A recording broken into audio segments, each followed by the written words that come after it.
Hey everybody, this is part 2 of the 3-part series of the new house roughing for plumbing. On this video, we're going to be going through the drainage and a little bit of venting on the main floor of this house that we're working on. All right, so the first thing that we're going to be working on is 3-inch. I always start from a toilet and then I'll work my 3-inch all the way and I'll drop it down to the basement. So in this situation, what I have here is I have a 3-inch toilet. I have a 3-inch stack, which is stack venting the house, and I also have a sink on the left-hand side. So what I do is I figure out my height and my grade from the toilet, and then I work my way over down to the piece that's going to be dropping down to the basement. From there, I will put on all my Ys. So my first Y, I put on a 3x2 Y. That Y is going to Y off for the kitchen. Oh, sorry, for the sink, sorry. That is going to be venting the toilet. So I know my toilet's now vented. Next, I'm going to be running my 3-inch Y. That's my vent for the house. So that's my stack vent that runs up through the house. So that's 3-inch that runs up. And then I'll continue my 3-inch and I'll run it down. Now on this side, what did I end up doing here? I'll have to double check here. Yeah, I just ran straight back. I had to do a little bit of offsetting around the tin to drop it down into this wall here. And obviously, before we penetrate through the floor, we have a clean out there. That is code here in Alberta. And so on this other side, we did something a little different here, thinking outside of the box. This 3-inch that runs up here, we used the stack vent to vent the tub, as you can see there. So that tub that was upstairs there that you saw in the previous video, that is the drain for it right there. And there is, beside the 3-inch stack there, you can see there's a vent. That's the vent that we ran for this bathroom group, which is this bathroom that's just on below here, a little 2-step down here, which this vent runs through here and it just offsets into this wall right here. So a little bit of a different layout here. I think they just did this to maybe save space, or I'm not sure exactly why they did that.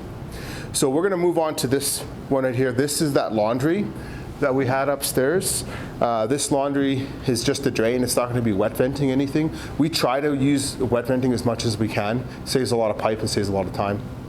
But in this case, this is just a drain. So this is just a laundry drain, which it runs up, and you can see these joists here are actually, sometimes they can be a pain to work with, depending on how long you have to run, because you're really limited to the space where you can run your pipe, as you can see.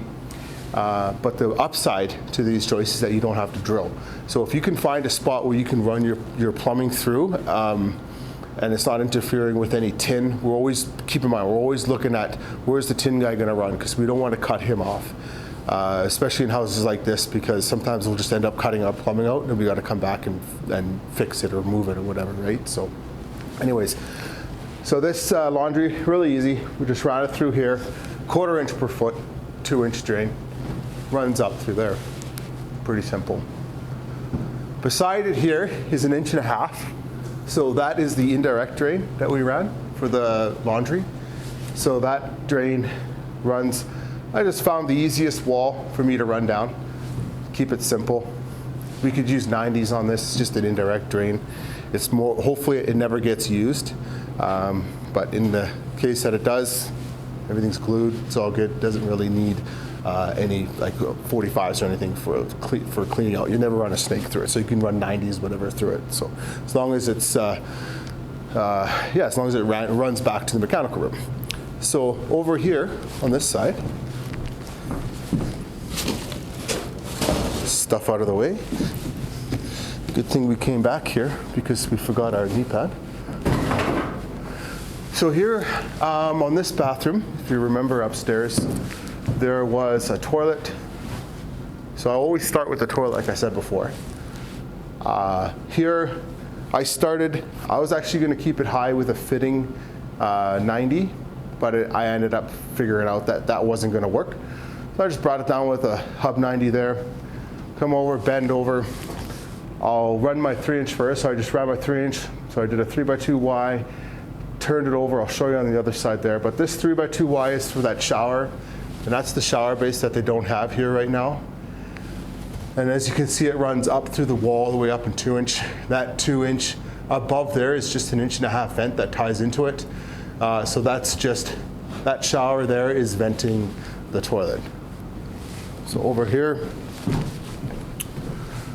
on this side here, so I turned here. This area was a little tight and had to do a little bit of planning. I knew the tin guy was coming here, so, but I came over here, offset into a 3x2Y, off the 2-inch, picks up the bathtub that's upstairs there, and then that 2-inch just runs over, picks up that sink. So that sink is now venting that tub. And over here we had this is the vent for the basement. So in this case, like, we always kind of want to make your life easier down the road. So this is like just a small example. I could have just ran that vent just straight down here, but I looked downstairs and I saw, hey, like, the basement bathroom is, the vent for it is going to be over there. So it's either I'm going to be doing the work here or doing more work downstairs. And I just decided, you know what, it's easy enough to do it here. I know it's easy here, so I'm just going to run it up and over and down. Sometimes doing little things like that throughout the job will just save you a lot of time, especially with doing the planning and stuff as you're going through the job. Here is that kitchen in this back corner that we were talking about. So this just runs down, 90s in the wall, comes out, 90s out. They want us to all glue these, like the one upstairs. Usually when we do our own stuff, we don't glue those. So it's a lot easier for the cabinet guy just to slide his cabinet and slide it in just like that.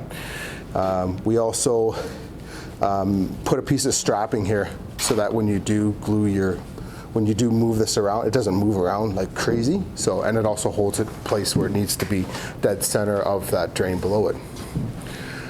And I think from there, we'll finish up this bathroom.